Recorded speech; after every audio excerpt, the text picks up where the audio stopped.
Mes très chers compatriotes, en ces instants critiques pour notre nation, je m'adresse à vous avec la gravité et la solennité qu'impose la situation.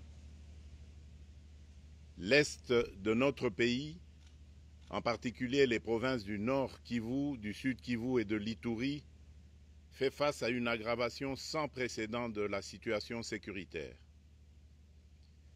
Les forces de défense du Rwanda, en soutien de leurs marionnettes du M23, poursuivent leur entreprise terroriste sur notre territoire, semant la terreur et la désolation parmi nos populations.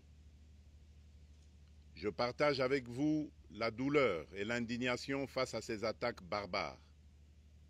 Ces actes ne sont pas seulement une attaque contre la République, mais une offense à l'histoire et à la dignité de notre peuple. En ces moments difficiles, je vous appelle à la résilience et surtout à la résistance. Face à cette situation, permettez-moi de vous rassurer. Une riposte vigoureuse et coordonnée contre ces terroristes et leurs parrains est en cours. Nos vaillantes forces armées de la République démocratique du Congo, symboles de courage et de patriotisme, sont pleinement mobilisées, prêtes à défendre chaque centimètre de notre territoire. J'ai personnellement convoqué et présidé des réunions de crise avec une équipe restreinte du gouvernement, le haut commandement militaire ainsi qu'une réunion interinstitutionnelle afin d'évaluer les récents développements de la situation et de lever les options pour repousser les agresseurs et reconquérir chaque parcelle de notre territoire. À cet effet, j'ai nommé ce 28 janvier le général-major Évariste Somo Kakule au poste de gouverneur militaire du Nord Kivu pour renforcer la coordination des opérations militaires et restaurer l'autorité de l'État. Parallèlement, nous avons engagé d'importantes démarches diplomatiques, notamment au sein du Conseil de sécurité des Nations Unies, ainsi que dans le cadre du processus de paix de Luanda, auquel nous restons pleinement engagés malgré les obstacles. Nous privilégions la voie du dialogue, mais toujours avec lucidité, tout en restant fermement résolus à défendre notre territoire et notre souveraineté par tous les moyens nécessaires. Mais ce combat n'est pas seulement celui des FARDC.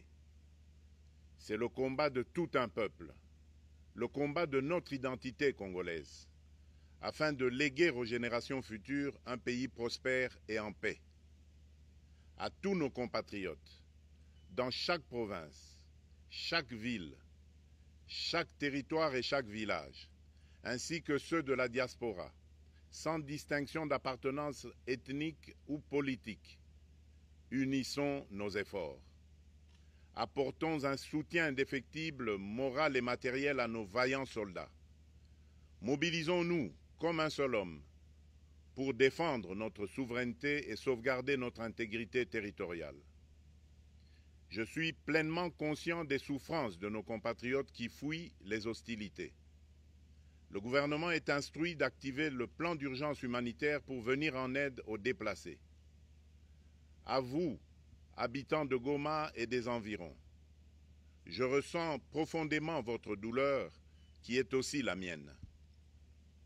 Elle traverse nos cœurs et nos âmes en tant que fils et filles d'une même patrie. Mais face à cette épreuve, je vous exhorte à puiser dans cette force intérieure qui fait la grandeur du peuple congolais. Résistez avec courage. Faites preuve de vigilance constante et gardez votre calme malgré l'adversité. Sachez que nous ne sommes pas restés inactifs. Des plans de contingence sont préparés pour assurer la protection de la population civile et prévenir toute escalade de la violence. Les dispositifs de sécurité ont été renforcés pour protéger les zones stratégiques et nous travaillons sans relâche pour garantir le fonctionnement des services essentiels. Je tiens à rendre un hommage solennel à tous ceux qui ont payé le prix ultime dans cette lutte pour notre dignité et notre souveraineté. J'ai une pensée pieuse pour le général-major Peter Chirimwami, gouverneur militaire du Nord Kivu, tombé les armes à la main. Je m'incline avec respect devant la mémoire de tous nos militaires et de tous les Wazalendo tombés sur le champ d'honneur. Je pense aussi aux soldats de la mission de la communauté de développement d'Afrique australe, la SAMI DRC, qui combattent à nos côtés, aux casques bleus de la MONUSCO, qui ont sacrifié leur vie pour la paix, ainsi qu'aux innombrables civils victimes de la barbarie ennemie. Leur courage et leur sacrifice ne seront jamais oubliés, et nous portons leur flambeau avec la ferme détermination d'achever leur noble combat. Je voudrais ici interpeller directement la communauté internationale et l'Union africaine. Le Rwanda continue de violer ouvertement et sans scrupule les principes fondamentaux de la Charte des Nations Unies ainsi que les accords régionaux. Pire, ces agissements se déroulent dans une impunité totale et ce, avec un mépris manifeste des règles internationales et des valeurs que ces institutions sont censées défendre. Cette attitude arrogante, qui ne cherche même plus à masquer ses forfaits, est une provocation inacceptable à l'égard de notre souveraineté et de la stabilité régionale. La présence de milliers de soldats rwandais sur notre sol, leur soutien politique, logistique et militaire à leur pantin du M23, ainsi que leur implication dans l'exploitation illégale de nos ressources naturelles, nous conduisent tout droit à une escalade aux conséquences imprévisibles, mettant en danger toute la région des Grands Lacs. Votre silence et votre inaction face à la barbarie du régime de Kigali et aux atrocités perpétrées par ces supplétifs sur notre territoire constituent un affront non seulement à la République démocratique du Congo, mais également aux valeurs universelles de justice et de paix. Le peuple congolais prend acte de cette passivité qui frôle la complicité. Soyez sûrs d'une chose, la République démocratique du Congo ne se laissera pas humilier ni écraser. Nous nous battrons et nous triompherons. Congolaises et Congolais, l'heure est certainement grave, mais notre détermination est encore plus inébranlable.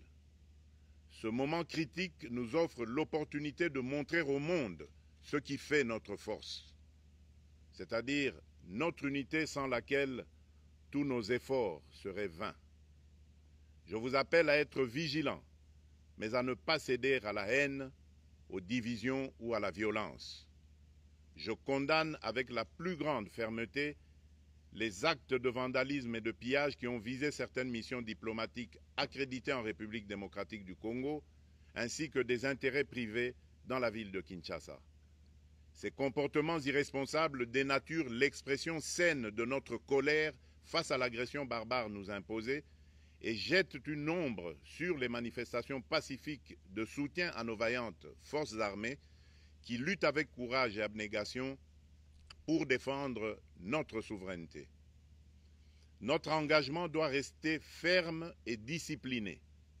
Nous gagnerons cette guerre par notre unité, notre courage et notre sens de responsabilité, et non par la violence aveugle et par l'anarchie. Cette victoire ne sera possible que si chaque Congolais, où qu'il soit, prend toute la mesure du combat qui est le nôtre. J'appelle donc la nation entière, hommes et femmes, jeunes et vieux, acteurs politiques, opérateurs économiques, membres de la société civile, confessions religieuses, artistes et sportifs à se mobiliser, à faire bloc derrière nos vaillantes forces armées et à contribuer chacun à son niveau à l'effort de guerre. J'ai instruit le gouvernement de mettre en place des mesures rigoureuses de réduction du train de vie des institutions et de leurs animateurs afin que les ressources ainsi économisées soient directement réorientées vers le soutien à nos forces armées. Dans cet effort national, j'en appelle également à la responsabilité du secteur privé qui est invité à contribuer activement à cette cause commune. Nos soldats se battent avec héroïsme pour la défense de notre intégrité territoriale et de notre souveraineté. Ils ont besoin de notre soutien total, qu'il soit moral, matériel ou logistique. À la jeunesse congolaise, pilier et espoir de notre nation, je vous exhorte à répondre massivement à l'appel de la patrie. Le moment est venu de vous lever, de mettre votre énergie et votre créativité au service de la nation. Nous devons renforcer nos rangs et chaque jeune Congolais prêt à défendre son pays a une place au sein de nos forces armées. Enrôlez-vous massivement dans l'armée. Vous êtes le fer de lance de notre projet et votre mobilisation est déterminante pour la victoire finale.